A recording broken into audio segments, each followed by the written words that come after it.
Roque de Barros Laraia. 2. Cultura, um conceito antropológico. Segunda parte. Como opera a cultura? Na primeira parte deste trabalho discutimos o desenvolvimento, na antropologia, do conceito de cultura. Mostramos também as explicações da ciência para o processo de evolução biocultural do homem. Em outras palavras, vimos como a cultura, a principal característica humana, desenvolveu-se simultaneamente com o equipamento fisiológico do homem. Preocupamo-nos então em fornecer uma descrição diacrônica do próprio desenvolvimento teórico da antropologia.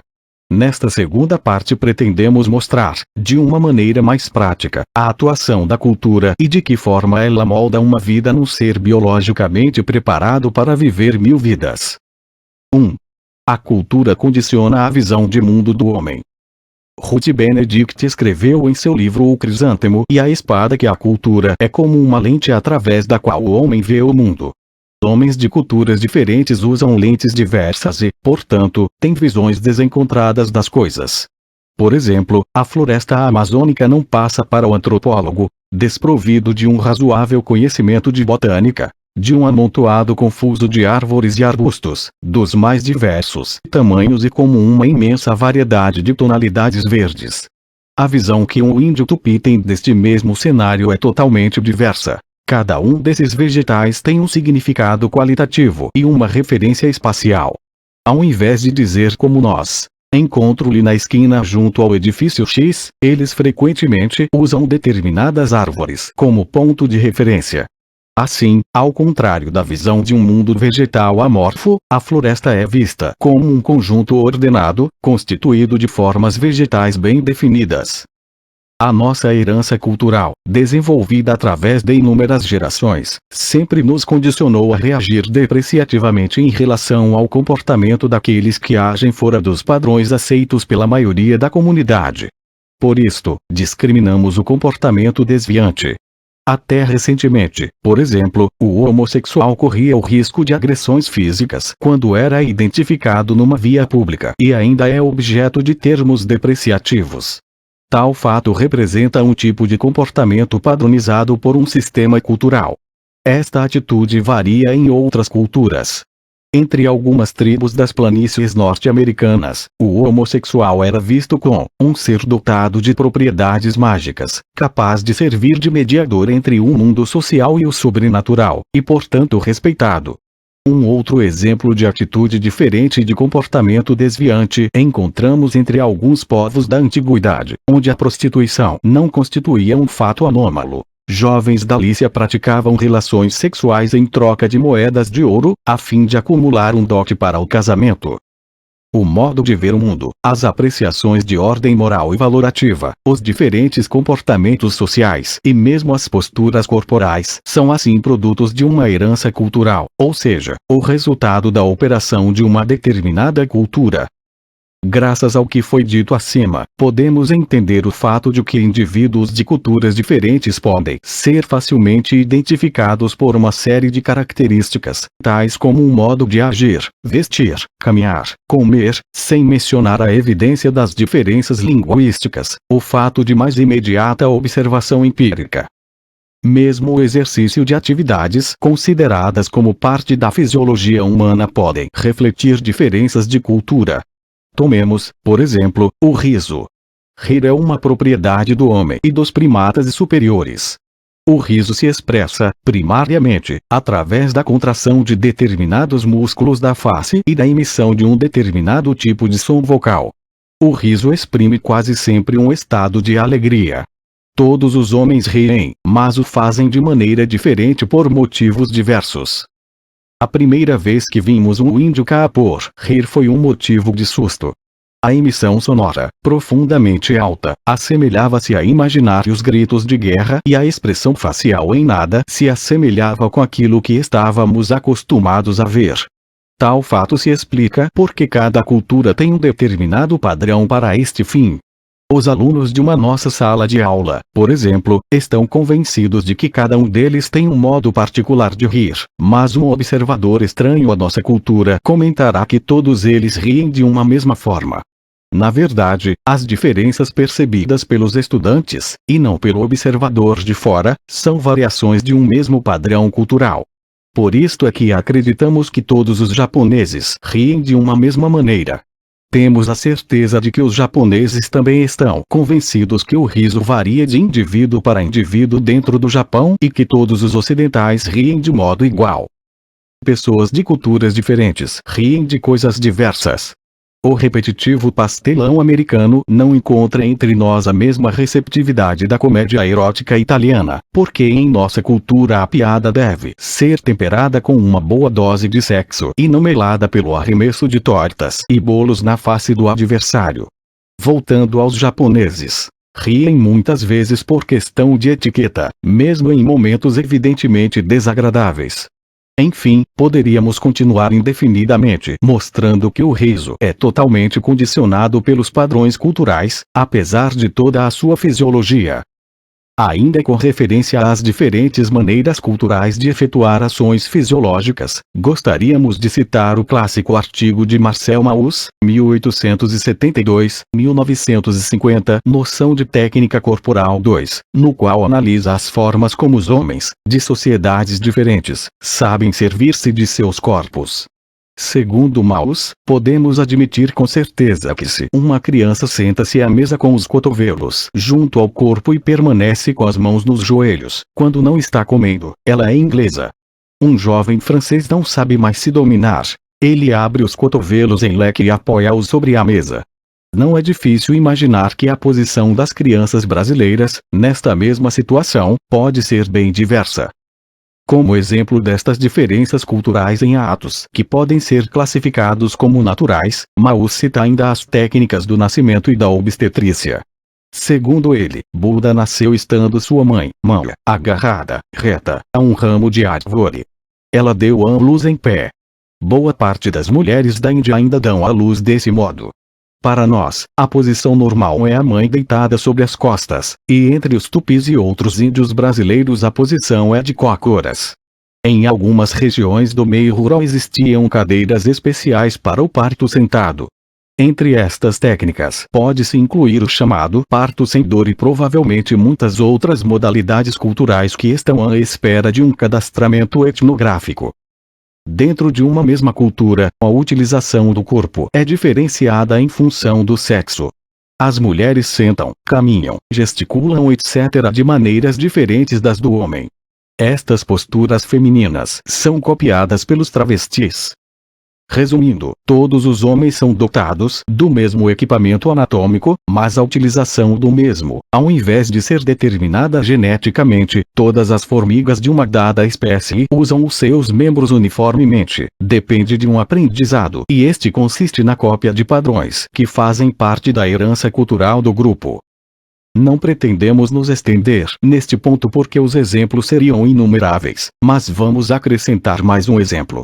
O homem recupera sua energia, a sua força de trabalho, através da alimentação. Esta é realizada de formas múltiplas e com alimentos diferentes. É evidente e amplamente conhecida a grande diversidade gastronômica da espécie humana.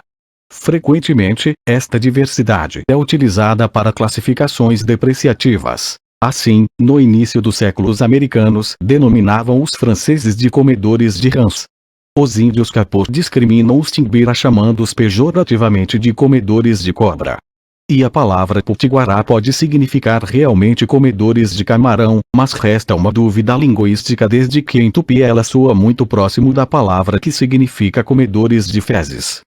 As pessoas não se chocam, apenas, porque as outras comem coisas diferentes, mas também pela maneira que agem à mesa.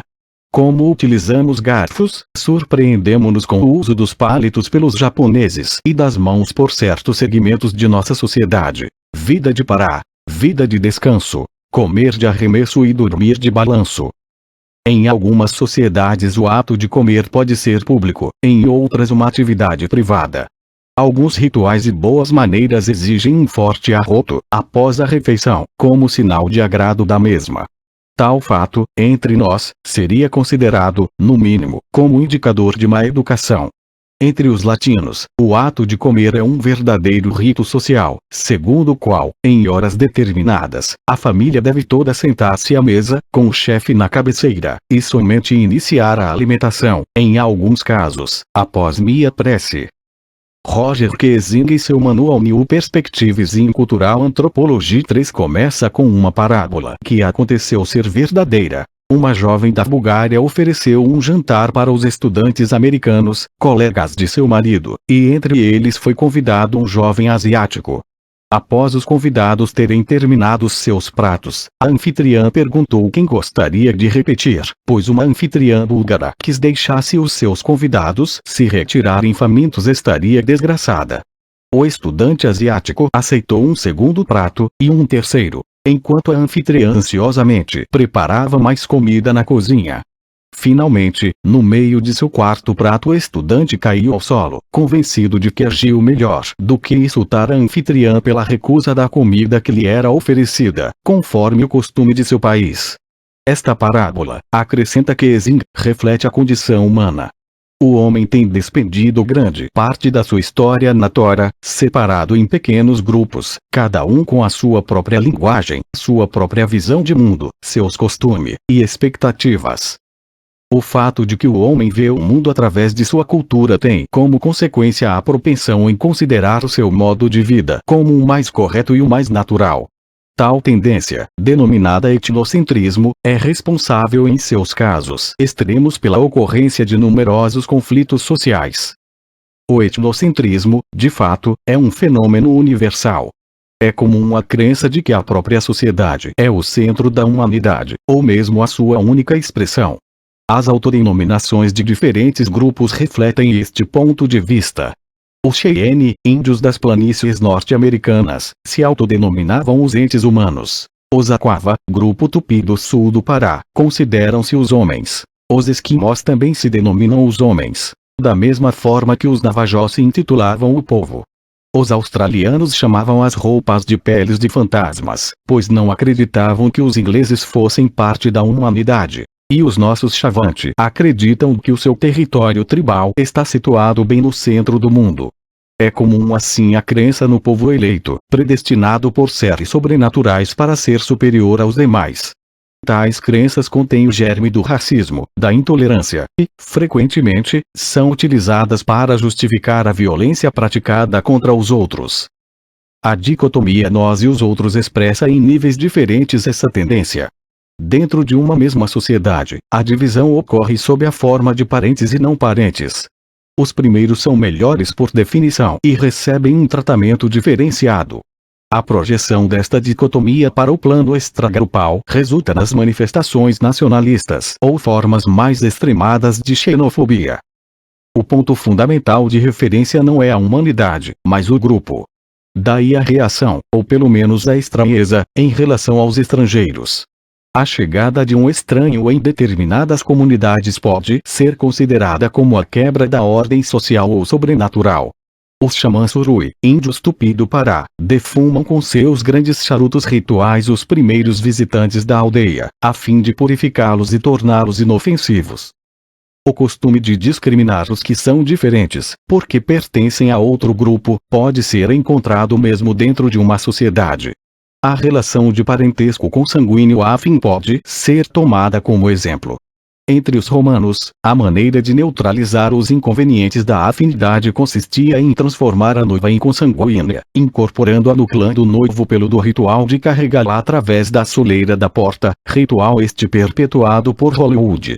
A noiva japonesa tem a cabeça coberta por um véu alto que esconde os chifres que representam a discórdia a ser implantada na família do noivo com o início da relação afim. Um outro exemplo são as agressões verbais, e até físicas, praticadas contra os estranhos que se arriscam em determinados bairros periféricos de nossas grandes cidades. Comportamentos etnocêntricos resultam também em apreciações negativas dos padrões culturais de povos diferentes. Práticas de outros sistemas culturais são catalogadas como absurdas, deprimentes e imorais. 2. A cultura interfere no plano biológico. Vimos, acima, que a cultura interfere na satisfação das necessidades fisiológicas básicas. Veremos, agora, como ela pode condicionar outros aspectos biológicos e até mesmo decidir sobre a vida e a morte dos membros do sistema. Comecemos pela reação oposta ao etnocentrismo, que é a apatia. Em lugar da superestima dos valores de sua própria sociedade, numa dada situação de crise, os membros de uma cultura abandonam a crença nesses valores e, consequentemente, perdem a motivação que os mantém unidos e vivos. Diversos exemplos dramáticos deste tipo de comportamento anômico são encontrados em nossa própria história. Os africanos removidos violentamente de seu continente, ou seja, de seu ecossistema e de seu contexto cultural, e transportados como escravos para a uiva terra estranha habitada por pessoas de fenotipia, costumes e línguas diferentes, perdiam toda a motivação de continuar vivos. Muitos foram os suicídios praticados, e outros acabavam sendo mortos pelo mal que foi denominado de banzo. Traduzido como saudade, o banzo é de fato uma forma de morte decorrente da apatia. Foi, também, a apatia que dizimou parte da população caingangue de São Paulo, quando teve o seu território invadido pelos construtores da Estrada de Ferro Noroeste. Ao perceberem que os seus recursos tecnológicos, e mesmo os seus seres sobrenaturais, eram impotentes diante do poder da sociedade branca, estes índios perderam a crença em sua sociedade. Muitos abandonaram a tribo, outros simplesmente esperaram pela morte que não tardou. Entre os índios Capor, grupo Tupi do Maranhão, acredita-se que se uma pessoa vê um fantasma ela logo morrerá. O principal protagonista de um filme, realizado em 1953 por Darcy Ribeiro e Ains Fortman, ao regressar de uma caçada, contou ter visto a alma de seu falecido pai perambulando pela floresta. O jovem índio deitou em uma rede e 2 dias depois estava morto. Em 1967, durante a nossa permanência entre estes índios, quando a história acima nos foi contada, fomos procurados por uma mulher, em estado de pânico, que teria visto um fantasma, um anã. Confiante nos poderes do branco, nos solicitou um anã-poã, remédio para fantasma. Diante de uma situação crítica, acabamos por fornecer-lhe um comprimido vermelho de vitaminas, que foi considerado muito eficaz, neste e em outros casos, para neutralizar o malefício provocado pela visão de um morto. É muito rica a etnografia africana no que se refere às mortes causadas por feitiçaria. A vítima, acreditando efetivamente no poder do mágico e de sua magia, acaba realmente morrendo. Percy Peito descreve esse tipo de morte como sendo consequência de um profundo choque psicofisiológico. A vítima perde o apetite e a sede, a pressão sanguínea cai, o plasma sanguíneo escapa para os tecidos e o coração deteriora. Ela morre de choque, o que é fisiologicamente a mesma coisa que choque de ferimento na guerra e nas mortes de acidente de estrada. É de se supor que em todos os casos relatados o procedimento orgânico que leva ao desenlace tenha sido o mesmo. Deixando de lado estes exemplos mais drásticos sobre a atuação da cultura sobre o biológico, podemos agora nos referir a um campo que vem sendo amplamente estudado, o das doenças psicossomáticas. Estas são fortemente influenciadas pelos padrões culturais.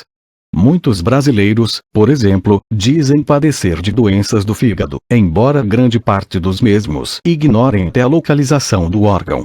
Entre nós são também comuns os sintomas de mal-estar provocados pela ingestão combinada de alimentos. Quem acredita que o leite e a manga constituem uma combinação perigosa, certamente sentirá um forte incômodo estomacal se ingerir simultaneamente esses alimentos.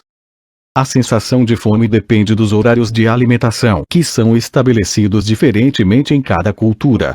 Meio-dia, quem não almoçou assobia, diz um ditado popular. E de fato, estamos condicionados a sentir fome no meio do dia, por maior que tenha sido o nosso desjejum. A mesma sensação se repetirá no horário determinado para o jantar. Em muitas sociedades humanas, entretanto, estes horários foram estabelecidos diferentemente. Em alguns casos, o indivíduo pode passar um grande número de horas sem se alimentar e sem sentir a sensação de fome. A cultura também é capaz de provocar curas de doenças, reais ou imaginárias. Estas curas ocorrem quando existe a fé do doente na eficácia do remédio ou no poder dos agentes culturais. Um destes agentes é o xamã de nossas sociedades tribais, entre os tupim, conhecido pela denominação de paia ou pajé. Basicamente, a técnica de cura do xamã consistia em uma sessão de cantos e danças, além da defumação do paciente com a fumaça de seus grandes charutos, petim, e a posterior retirada de um objeto estranho do interior do corpo do doente por meio de sucção. O fato de que esse pequeno objeto, pedaço de osso, insetos mortos etc., tenha sido ocultado dentro de sua boca, desde o início do ritual, não é importante. O que importa é que o doente é tomado de uma sensação de alívio, e em muitos casos a cura se efetiva. A descrição de uma cura dará, talvez, uma ideia mais detalhada do processo. Após cerca de 1 hora de cantar, dançar e puxar no cigarro, o pajé recebeu o espírito. Aproximando-se do doente que estava sentado em um banco, o pajé soprou fumaça primeiro sobre as próprias mãos e, em seguida, sobre o corpo do paciente. Ajoelhando-se junto a ele, esfregou-lhe o peito e o pescoço. A massagem era dirigida para um ponto no peito do doente, e o pajé esfregava as mãos como se tivesse juntado qualquer coisa. Interrompia a massagem para soprar fumaça nas mãos e esfregá-las uma na outra, como se quisesse livrá-las de uma substância invisível. Após muitas massagens no doente, levantou-lhe os braços e encostou seu peito ao dele. Queria assim passar o imã, a causa da doença, aquilo que um ser sobrenatural faz entrar no corpo da vítima, do doente para o seu próprio corpo. Não o conseguiu e voltou a repetir as massagens, dessa vez dirigidas para o ombro. Aí aplicou a boca e chupou com muita força. Repetiu as massagens e sucções, intercalando-as com baforadas de cigarro e contrações como se fosse vomitar. Finalmente conseguiu extrair e vomitar o imã, que fez desaparecer na mão. Nas curas a que assistimos, os pajés jamais mostrarão o imã que extraíam dos doentes. Guardavam-nos por algum tempo dentro da mão, livre do cigarro, para fazê-lo desaparecer após. Explicavam, porém, à audiência a sua natureza, o que parecia bastante. Dizem que os pajés mais poderosos o fazem, e algumas pessoas guardam pequenos objetos que acreditam terem sido retirados de seu corpo por um pajé. 3. Os indivíduos participam diferentemente de sua cultura. A participação do indivíduo em sua cultura é sempre limitada. Nenhuma pessoa é capaz de participar de todos os elementos de sua cultura. Este fato é tão verdadeiro nas sociedades complexas com um alto grau de especialização, quanto nas simples, onde a especialização refere-se apenas às determinadas pelas diferenças de sexo e de idade. Com exceção de algumas sociedades africanas, nas quais as mulheres desempenham papéis importantes na vida ritual e econômica, a maior parte das sociedades humanas permite uma mais ampla participação na vida cultural aos elementos do sexo masculino. Grande parte da vida ritual do Xingu, por exemplo, é interditada às mulheres. Estas não podem ver as flautas jacui, e as que quebram esta interdição sofrem o risco de graves sanções. Em alguns segmentos de nossa sociedade, o trabalho fora de casa é considerado inconveniente para o sexo feminino.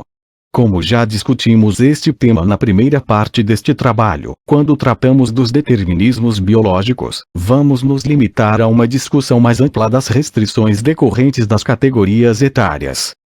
É óbvio que a participação de um indivíduo em sua cultura depende de sua idade. Mas é necessário saber que esta afirmação permite dois tipos de explicações, uma de ordem cronológica e outra estritamente cultural.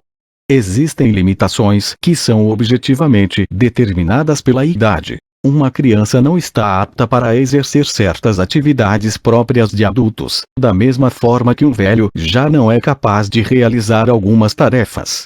Estes impedimentos decorrem geralmente da incapacidade do desempenho de funções que dependem da força física ou agilidade, como as referentes à guerra, à caça etc. Entre outras funções podemos incluir as que dependem do acúmulo de uma experiência obtida através de muitos anos de preparação.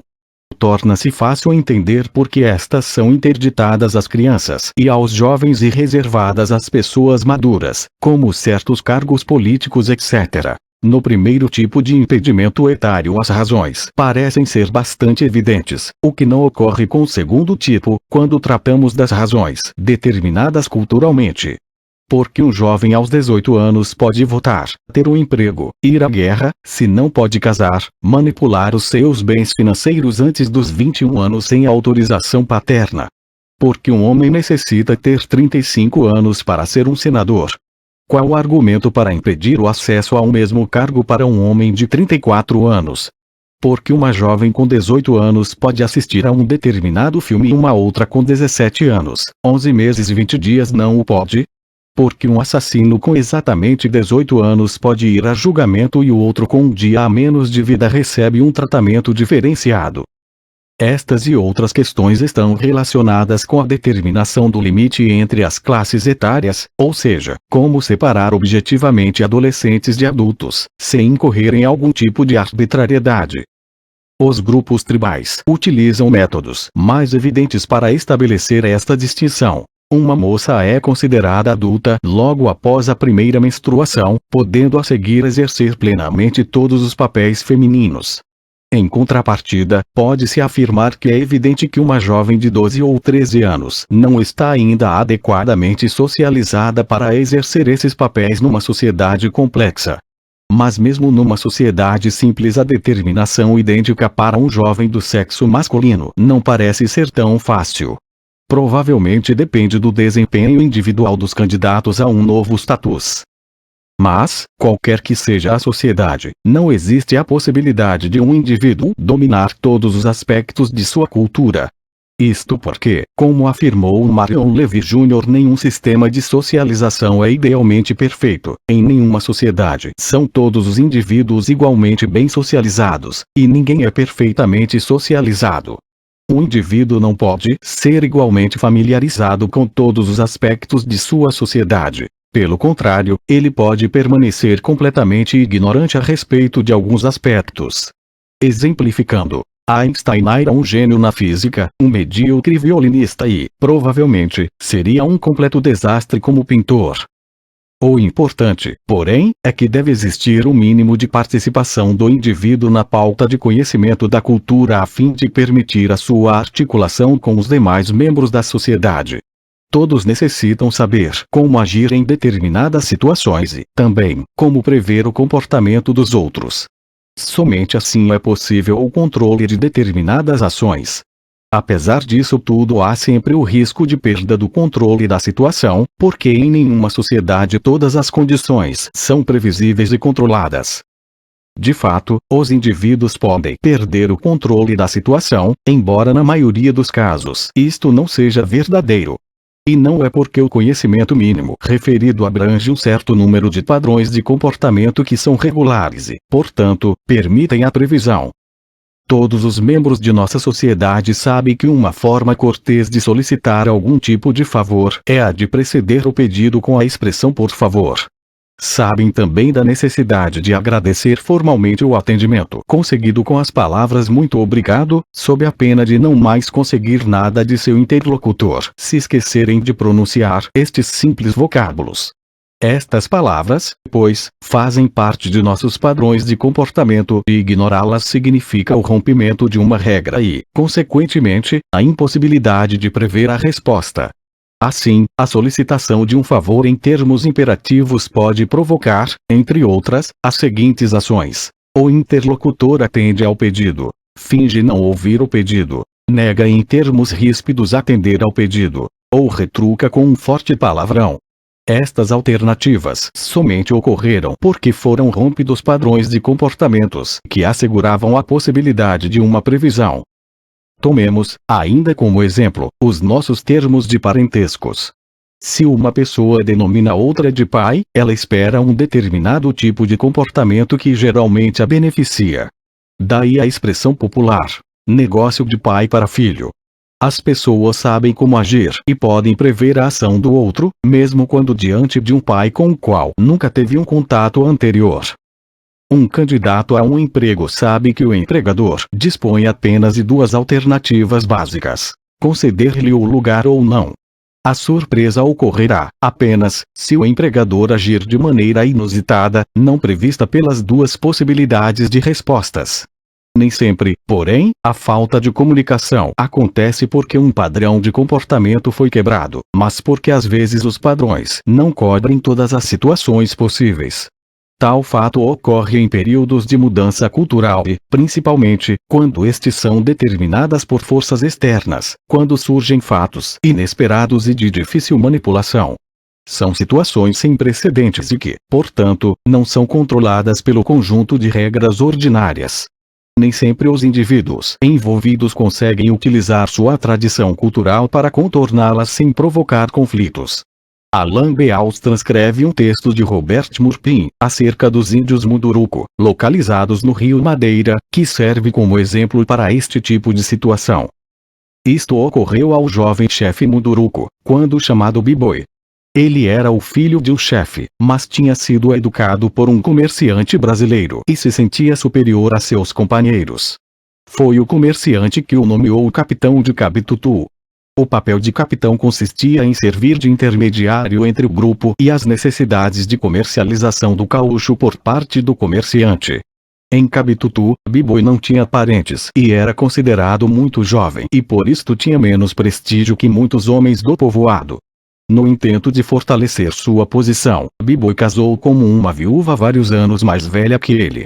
Considerando a mulher pouco atraente, trouxe para casa uma segunda mulher. A primeira esposa não gostou e atacou a jovem. Os irmãos da primeira obrigaram B-Boy a despedir a segunda esposa e afastá-la do povoado.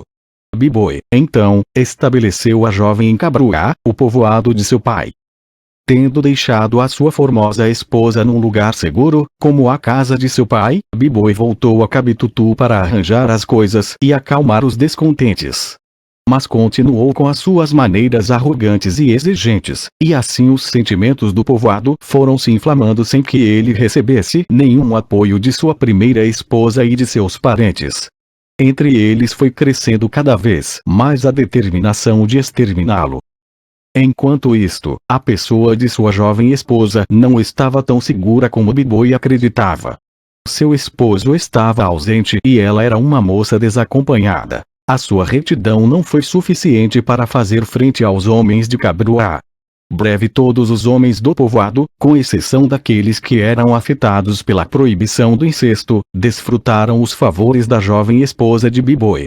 O equilíbrio do poder e da moral favorecia os oponentes de B-Boy, e o esforço dos que o apoiavam tornou-se cada vez mais difícil em virtude do fato de que B-Boy havia quase deixado de ser uma pessoa social. As regras já não se aplicavam a ele. Nós mesmos deixamos o lugar antes de que caísse o pano deste pequeno drama social, mas já se podia prever a conclusão. Esta se tornou mais evidente após a nossa saída, quando Caetano caiu de uma palmeira e ficou gravemente ferido durante vários dias. Sabendo que o povo de Cabitutu lhe daria a morte tão logo soubesse do falecimento de seu pai, B-Boy voltou imediatamente a Cabruá e ali permaneceu até que o ancião conseguisse recuperar-se. Durante este período B-Boy se acercou de mim e disse: "Sabe, se meu pai morrer, partirei desta terra e viverei na margem do rio Tapajós." Perguntei por que ele se ia. B-Boy respondeu: "Porque é muito bonito lá." B-Boy sabia que a sua vida como membro dos Munduruku estava terminada. B-Boy é um homem que não se sente em nenhuma cultura. Não soube manejar as regras para viver bem na sociedade Munduruku. Ele se considerava muito superior a eles e acreditava poder ensiná-los. Estava colocado em um status que não lhe pertencia e onde não podia ter êxito, já que não contava com o apoio de parentes.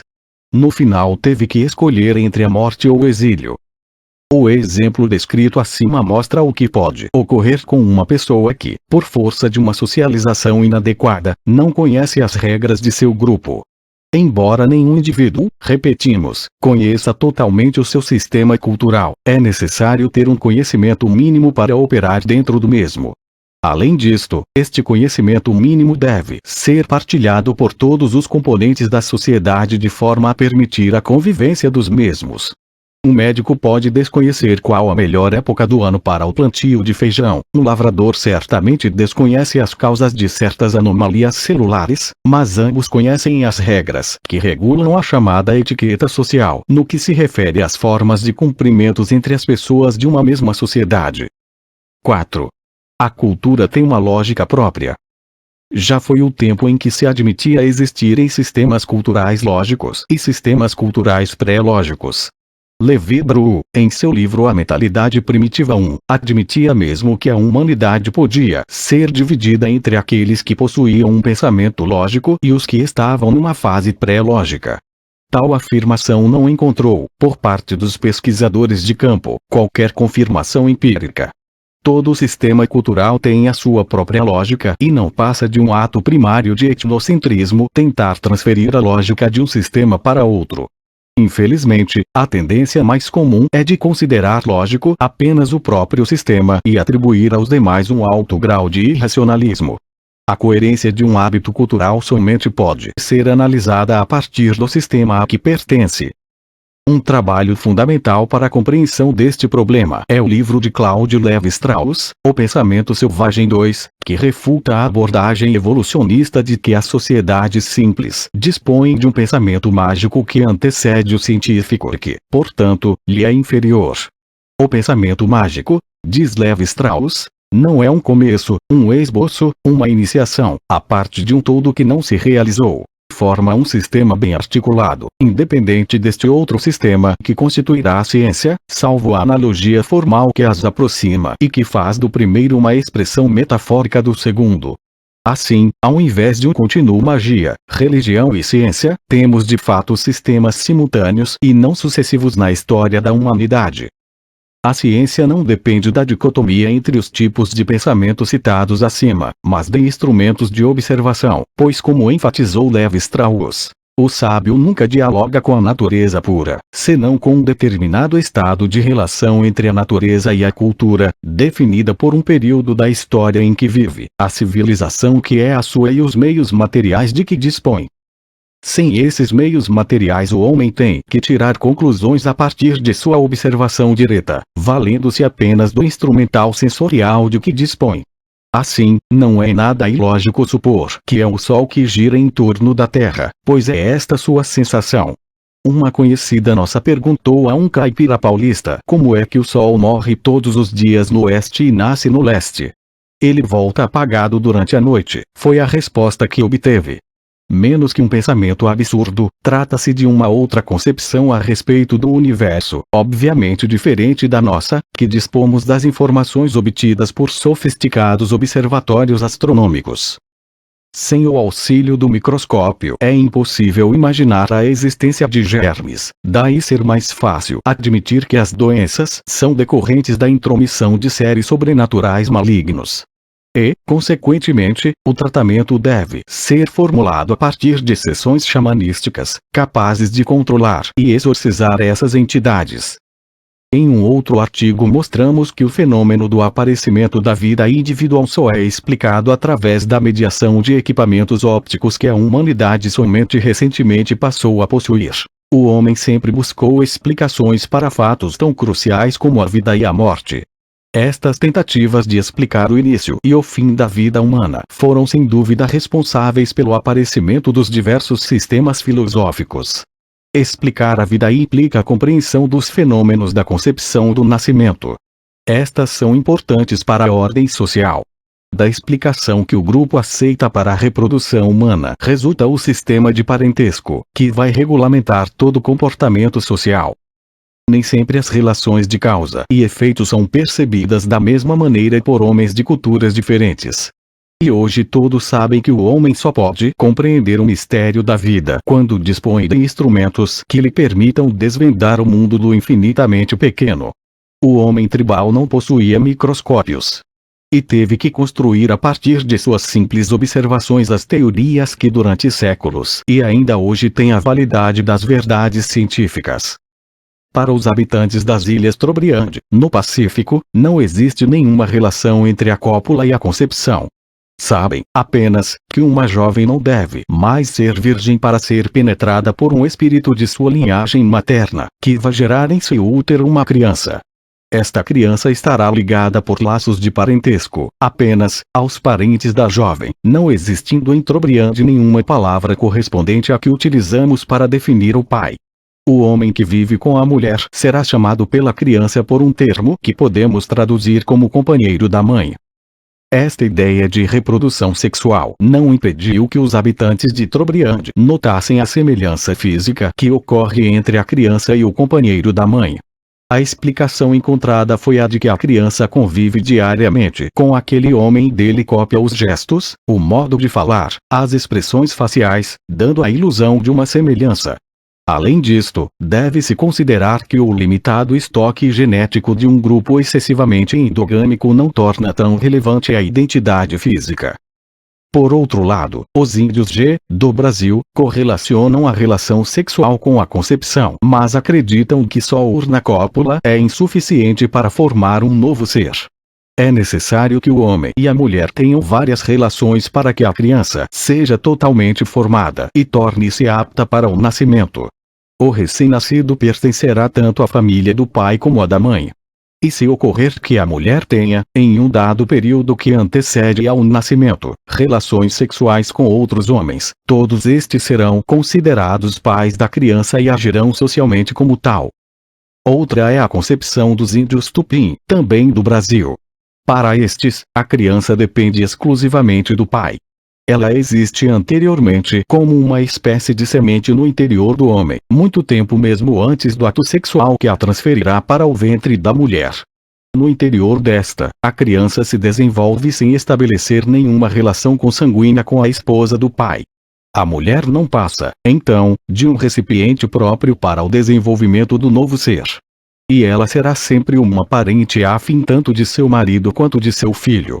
Esta teoria permite o matrimônio entre meio-irmãos, isto é, jovens que tenham a mesma mãe e pais diferentes. As explicações encontradas pelos membros das diversas sociedades humanas, portanto, são lógicas e encontram a sua coerência dentro do próprio sistema. Nunca é demais repetir o clássico trecho de Evans Pritchard no qual explica como a ação da feitiçaria é entendida pela filosofia Azande. Considerada como sistema de filosofia natural, a feitiçaria implica uma teoria de causas. A infelicidade resulta da feitiçaria, que trabalha em combinação com as forças naturais.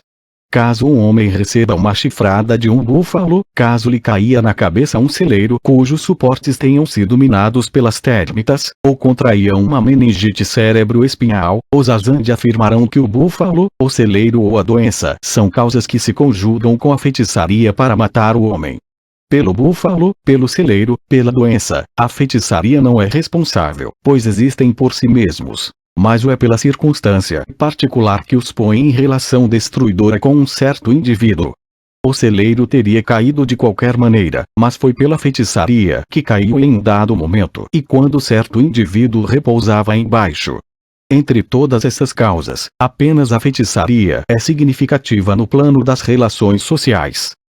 Talvez seja mais fácil para o leitor entender a lógica e a coerência de um sistema cultural tratando-o como uma forma de classificação. Muito do que supomos ser uma ordem inerente da natureza não passa, na verdade, de uma ordenação que é fruto de um procedimento cultural, mas que nada tem a ver com uma ordem objetiva.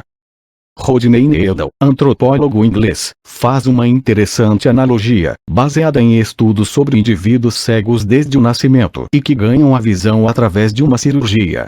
A reação inicial é de uma dolorosa aflição diante de uma caótica confusão de cores e formas. Estas lhes parecem não ter nenhuma relação compreensível entre si. Apenas vagarosamente e com um intenso esforço pode apreender que esta confusão manifesta uma ordem, e somente como uma aplicação resoluta é capaz de distinguir e classificar objetos e adquirir o significado de termos tais como espaço e forma. Quando um etnólogo inicia o seu estudo de um povo estranho, ele está numa situação análoga, e no caso de uma sociedade desconhecida ele pode exatamente ser descrito como culturalmente cego. O que podemos deduzir da analogia formulada por Needle é que cada cultura ordenou a seu modo o mundo que a circunscreve e que esta ordenação dá um sentido cultural à aparente confusão das coisas naturais. É este procedimento que consiste em um sistema de classificação. Retomemos o exemplo da floresta utilizado no início do primeiro capítulo da segunda parte deste trabalho. O amontoado de árvores e arbustos só pode ser ordenado quando é classificado através de uma taxonomia. Esta, contudo, não é uma propriedade da botânica ocidental, pois muitas sociedades tribais construíram sistemas de classificação bastante sofisticados para o mundo vegetal que as envolve. Assim, os índios Teva do Novo México têm nomes para designar todas as espécies de coníferas da região. Ora, neste caso, as diferenças são pouco visíveis. Entre os brancos, um indivíduo sem treinamento seria incapaz de as distinguir. Realmente, nada impediria a tradução em Teva de um tratado de botânica. Robbins, Harrington e Freire Marreco, citados por Levi Strauss, 1976, página 25. Que todas as sociedades humanas dispõem de um sistema de classificação para o mundo natural. Parece não haver mais dúvida, mas é importante reafirmar que esses sistemas divergem entre si porque a natureza não tem meios de determinar ao homem um só tipo taxonômico. Por isso o morcego é muitas vezes colocado numa mesma categoria com as aves, da mesma forma que a baleia é vulgarmente considerada um peixe. No norte de Goiás, uma dona de pensão nos afirmou que o rato era um inseto impertinente. Constatamos, então, que como inseto eram classificados todos os seres vivos que perturbam o mundo doméstico. Finalmente, entender a lógica de um sistema cultural depende da compreensão das categorias constituídas pelo mesmo. Como categorias entendemos, como maus, esses princípios de juízos e raciocínios, constantemente presentes na linguagem, sem que estejam necessariamente explícitas, elas existem ordinariamente, sobretudo sob a forma de hábitos diretrizes da consciência, elas próprias inconscientes. A noção de mana é um desses princípios. Ela está dada na linguagem. Está implicada em toda uma série de juízos e raciocínios, tendo por objetos atributos que são aqueles do mana. O leitor brasileiro entenderá melhor esta definição se trocar a palavra mana por panema, azar ou reima. 5. A cultura é dinâmica. No exercício de imaginação, suponhamos que um dos missionários jesuítas do século XVI, durante a sua permanência no Brasil, tenha dividido as suas observações entre o comportamento dos indígenas e os hábitos das formigas saúva. 4 séculos depois, qualquer entomologista poderá constatar que não houve qualquer mudança nos hábitos dos referidos insetos. Durante quase meio milênio, as habitantes do formigueiro repetiram os procedimentos de suas antecessoras, obedecendo apenas às diretrizes de seus padrões genéticos. Supondo, por outro lado, numa hipótese quase absurda, que um dos grupos indígenas observados tenha sobrevivido aos 4 séculos de dizimação, graças a um isolamento em relação aos brancos, o que constataria um antropólogo moderno. A tendência de muitos leigos seria a de responder que essas pequenas sociedades tendem a ser estáticas e que, portanto, o antropólogo confirmaria as observações do missionário.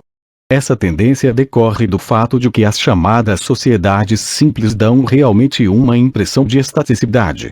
Por exemplo, em 1964 fotografamos um ritual xinguano e a foto foi, posteriormente, comparada a um desenho de von den Steinen, que ali esteve 80 anos antes. Desta comparação poderíamos ser levados, tal a identidade existente entre os dois documentos, a afirmar que não ocorreu modificação naquela sociedade no último século. Mas seria verdadeira tal dedução? A resposta é negativa. Em primeiro lugar, porque os ritos religiosos situam-se entre as partes de uma sociedade que parecem ter uma menor velocidade de mudança. Em segundo lugar, porque a foto não cobre todas as variáveis do ritual. Consideremos que, em vez do ritual xinguano, os dois documentos retratassem uma parte da missa católica. O aspecto apenas visual dos mesmos daria a falsa impressão de que não houve nenhuma mudança no ritual.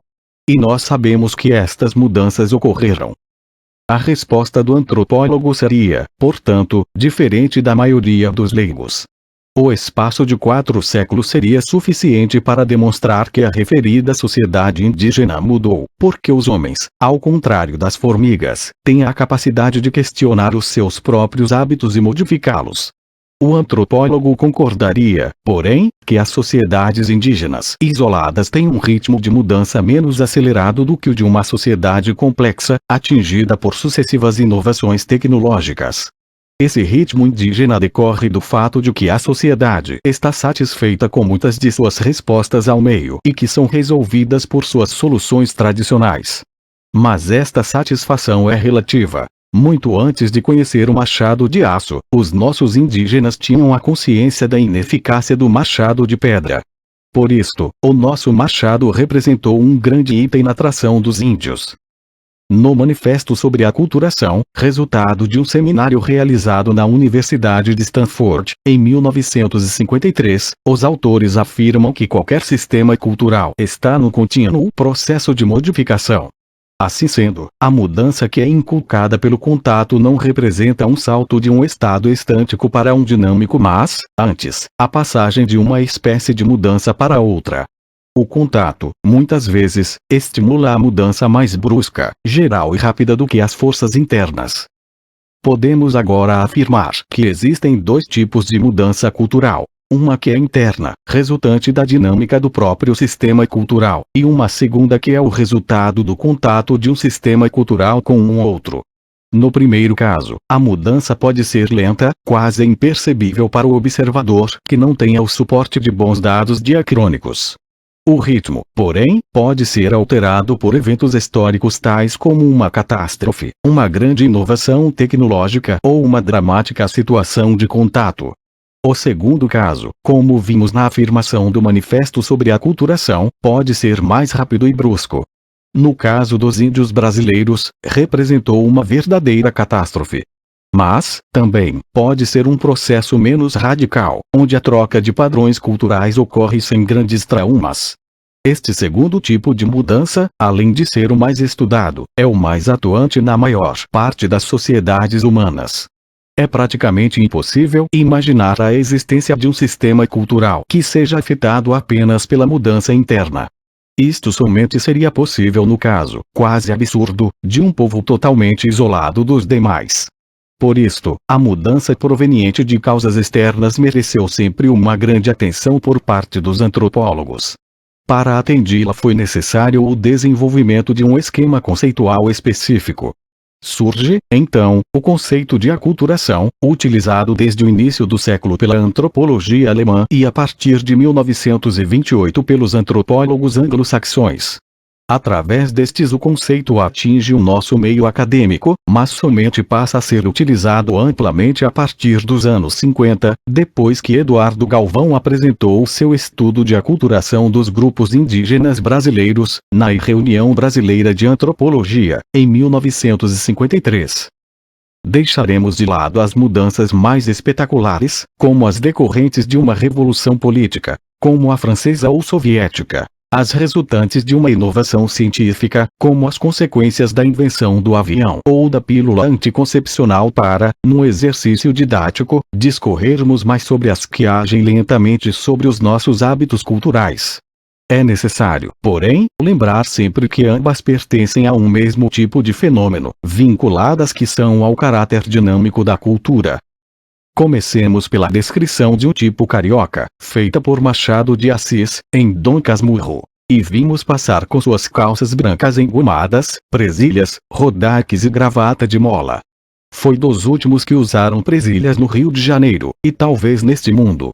Trazia as calças curtas para que lhe ficassem bem esticadas. A gravata de cetim preto, com um arco de aço por dentro, imobilizava-lhe o pescoço. Era então moda.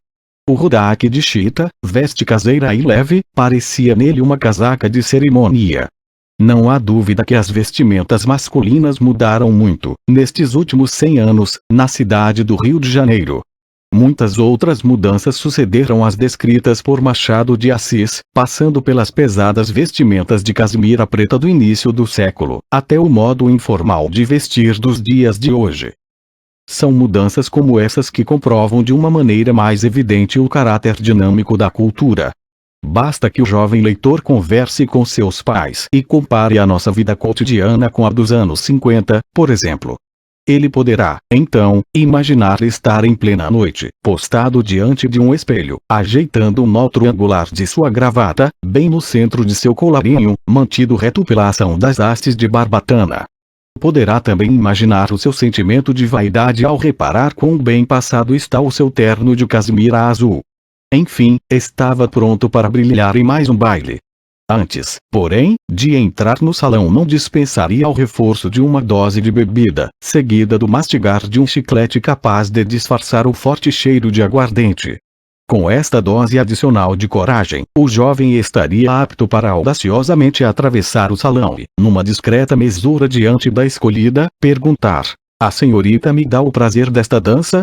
Tudo estaria bem com a resposta afirmativa da moça.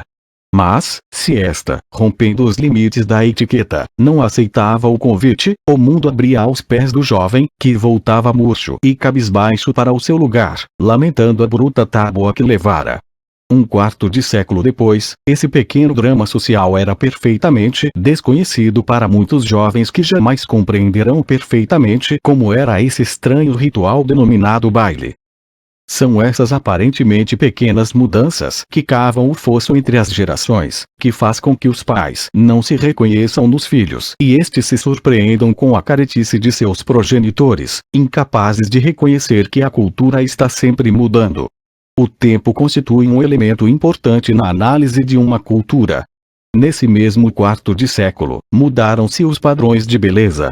Regras morais que eram vigentes passaram a ser consideradas nulas. Hoje uma jovem pode fumar em público sem que a sua reputação seja ferida.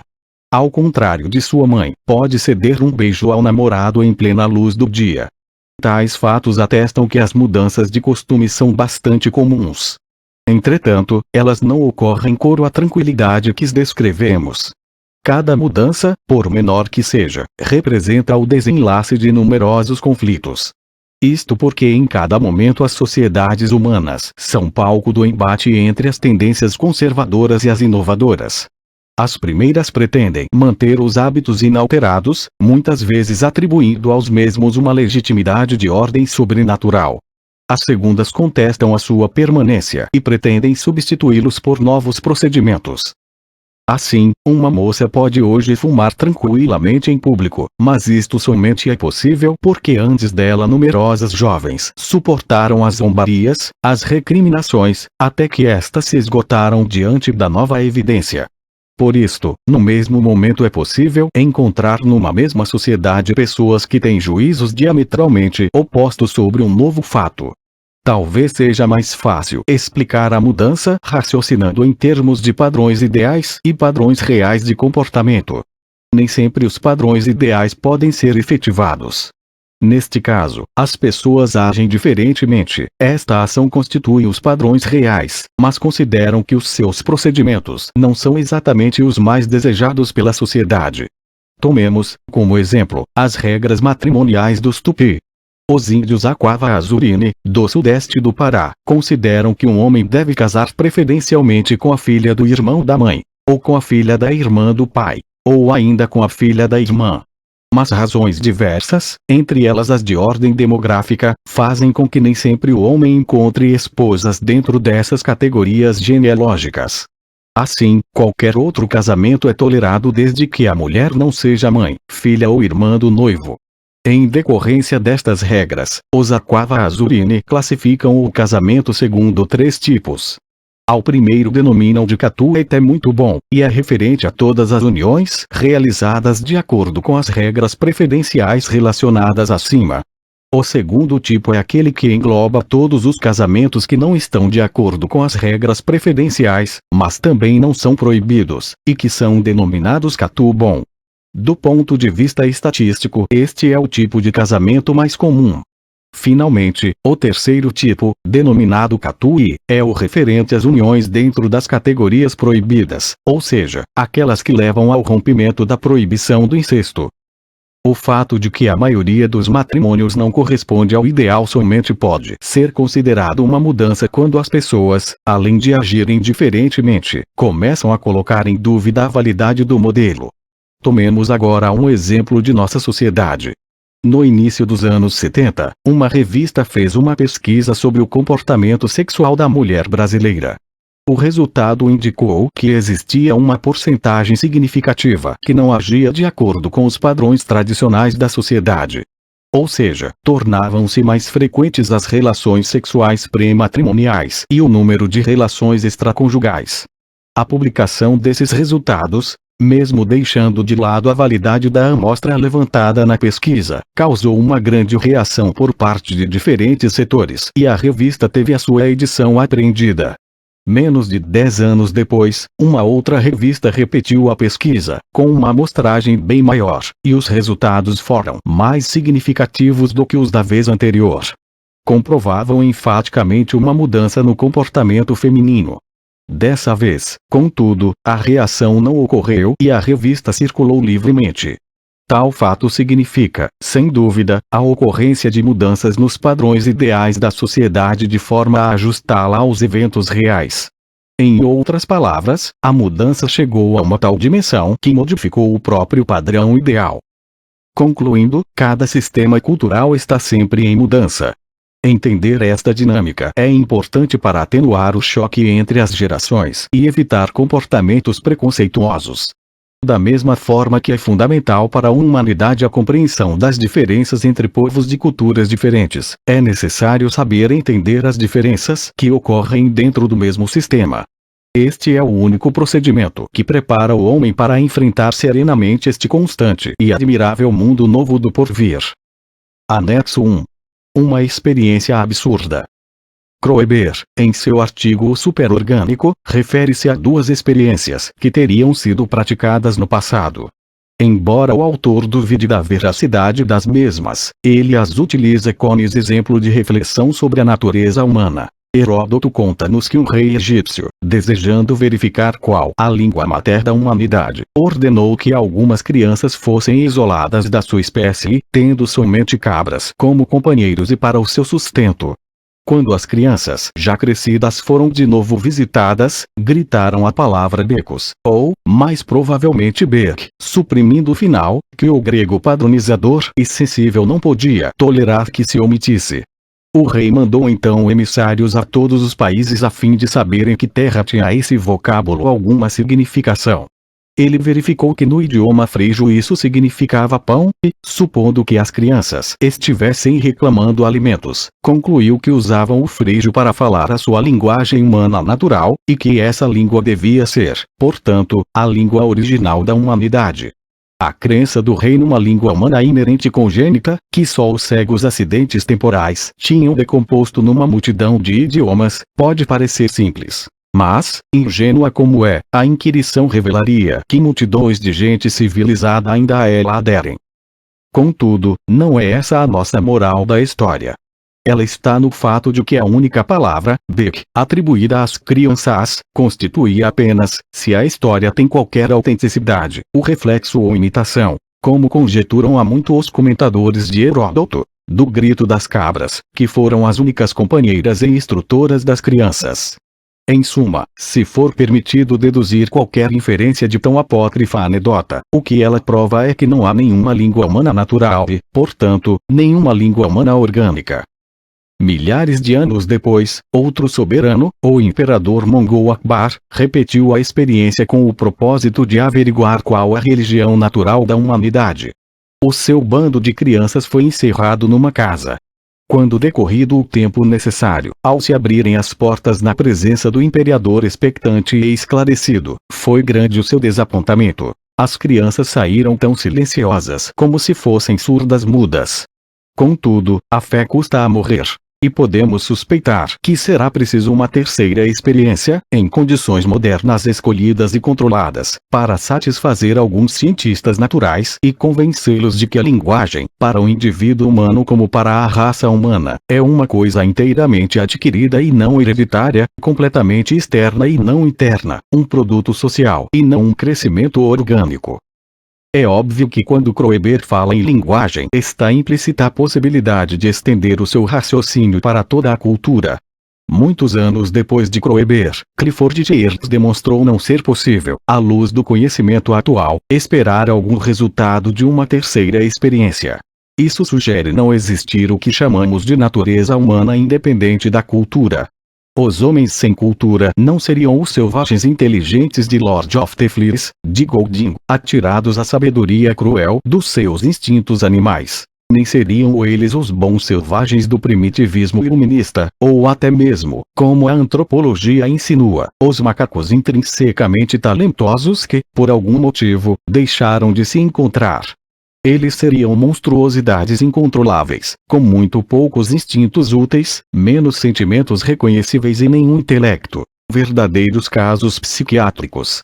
Como nosso sistema nervoso central, e principalmente a maldição e glória que o coroam, o neocórtex, cresceu, em sua maior parte, em interação com a cultura, ele é incapaz de dirigir nosso comportamento ou organizar nossas experiências em a orientação fornecida por sistemas de símbolos significantes. Anexo 2. A difusão da cultura. Não resta dúvida que grande parte dos padrões culturais de um dado sistema não foram criados por um processo autóctone, foram copiados de outros sistemas culturais. A esses empréstimos culturais a antropologia denomina difusão. Os antropólogos estão convencidos de que, sem a difusão, não seria possível o grande desenvolvimento atual da humanidade. Nas primeiras décadas do século XX, duas escolas antropológicas, uma inglesa, outra alemã, denominadas difusionistas, tentaram analisar esse processo. O erro de ambas foi o de superestimar a importância da difusão, mais flagrante no caso do difusionismo inglês, que advogava a tese de que todo o processo de difusão originou-se no Velho Egito. Mas deixando de lado o exagero difusionista, e mesmo considerando a importância das invenções simultâneas, isto é, invenções de um mesmo objeto que ocorreram inúmeras vezes em povos de culturas diferentes situados nas diversas regiões do globo, não poderíamos ignorar o papel da difusão cultural. Numa época em que os norte-americanos viviam um grande desenvolvimento material e os seus sentimentos nacionalistas faziam crer que grande parte desse progresso era resultado de um esforço autóctone, o antropólogo Ralph Linton escreveu um admirável texto sobre o começo do dia do homem americano. O cidadão norte-americano desperta num leito construído segundo o padrão originário do Oriente Próximo, mas modificado na Europa setentrional, antes de ser transmitido à América. Sai debaixo de cobertas feitas de algodão cuja planta se tornou doméstica na Índia, ou de linho ou de lã de carneiro, um e outro domesticados no Oriente Próximo, ou de seda, cujo emprego foi descoberto na China. Todos estes materiais foram fiados e tecidos por processos inventados no Oriente Próximo. Ao levantar da cama faz uso dos mocassins que foram inventados pelos índios das florestas do leste dos Estados Unidos e entra no quarto de banho cujos aparelhos são uma mistura de invenções europeias e norte-americanas, minhas e outras recentes. Tira o pijama, que é vestiário inventado na Índia, e lava-se com sabão que foi inventado pelos antigos gauleses. Faz a barba, que é um rito masoquístico que parece provir dos sumerianos ou do Antigo Egito. Voltando ao quarto, o cidadão toma as roupas que estão sobre uma cadeira do tipo europeu meridional e veste-se. As peças de seu vestuário têm a forma das vestes de pele originais dos nômades das estepes asiáticas. Seus sapatos são feitos de peles curtidas por um processo inventado no Antigo Egito e cortadas segundo um padrão proveniente das civilizações clássicas do Mediterrâneo. A tira de panos de cores vivas que amarra ao pescoço é sobrevivência dos chales usados aos ombros pelos croatas do século XVII. Antes de ir tomar o seu breakfast, ele olha a rua através da vidraça feita de vidro inventado no Egito. E, se estiver chovendo, calça galochas de borracha descoberta pelos índios da América Central e toma um guarda-chuva inventado no sudoeste da Ásia. Seu chapéu é feito de feltro, material inventado nas estepes asiáticas. De caminho para o breakfast, para comprar um jornal, pagando com moedas, invenção da Líbia antiga. No restaurante, toda uma série de elementos tomados de empréstimo espera. O prato é feito de uma espécie de cerâmica inventada na China. A faca é de aço, liga feita pela primeira vez na Índia do Sul. O garfo é inventado na Itália medieval. A colher vem de um original romano. Começa o seu breakfast com uma laranja vinda do Mediterrâneo Oriental, melão da Pérsia, ou talvez uma fatia de melancia africana. Toma café, planta abissínia, com nata e açúcar. A domesticação do gado bovino e a ideia de aproveitar o seu leite são originárias do Oriente Próximo, ao passo que o açúcar foi feito pela primeira vez na Índia. Depois das frutas e do café vem waffles, os quais são bolinhos fabricados segundo uma técnica escandinava, empregando como matéria-prima o trigo, que se tornou planta doméstica na Ásia Menor. Rega-se com xarope de maple, inventado pelos índios das florestas do leste dos Estados Unidos. Como prato adicional talvez coma ovo de uma espécie de ave domesticada na Indochina ou delgadas fatias de carne de um animal domesticado na Ásia Oriental, salgada e defumada por um processo desenvolvido no norte da Europa. Acabando de comer, nosso amigo se recosta para fumar, hábito implantado pelos índios americanos e que consome uma planta originária do Brasil. Fuma cachimbo, que procede dos índios da Virgínia, ou cigarro, proveniente do México. Se for fumante valente, pode ser que fume mesmo um charuto, transmitido à América do Norte pelas Antilhas, por intermédio da Espanha. Enquanto fuma, lê notícias do dia, impressas em caracteres inventados pelos antigos semitas, em material inventado na China e por um processo inventado na Alemanha. Ao inteirar-se das narrativas dos problemas estrangeiros, se for bom cidadão conservador, agradece a uma divindade hebraica, numa língua indo-europeia, o fato de ser 100% americano.